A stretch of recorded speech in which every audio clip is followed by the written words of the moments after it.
বন্ধুরা, আমি তোমাদের সাথে আবারও একটা রেসিপি নিয়ে চলে এলাম। আজকে বানাবো পমফ্রেট মাছের ঝাল। পমফ্রেট মাছ আমি বাজার থেকে এনে ভালো করে ধুয়ে নিয়েছি, আর তাতে নুন হলুদ মাখিয়েও রেখে দিয়েছি। আর সর্ষে, পোস্ত আর কাঁচা লঙ্কা আমি নিয়ে নিয়েছি, এটাকে আমি পেস্ট করব। আর একটা একটা করে মাছ আমি ভেজে নিচ্ছি।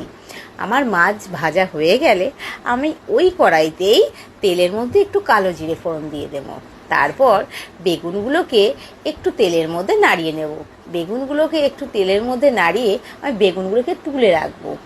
আর ওই তেলের মধ্যেই আমি পেস্টটাকে দিয়ে দেবো, আর স্বাদ মতো নুন হলুদ দিয়ে নেব। এই দেখো আমার পেস্টটা হয়ে গেছে, দেখো মশলা আমার কষে গেছে। এবার আমি জল দিয়ে মাছটাকে আর বেগুনটাকে ছেড়ে দেবো। আর দুটো তিনটে কাঁচা লঙ্কা চিড়ে তোমরা দিতে পারো, তোমাদের যদি ভালো লাগে দেবে, আমি দিইনি। এই দেখো আমার মাছের ঝোল রেডি।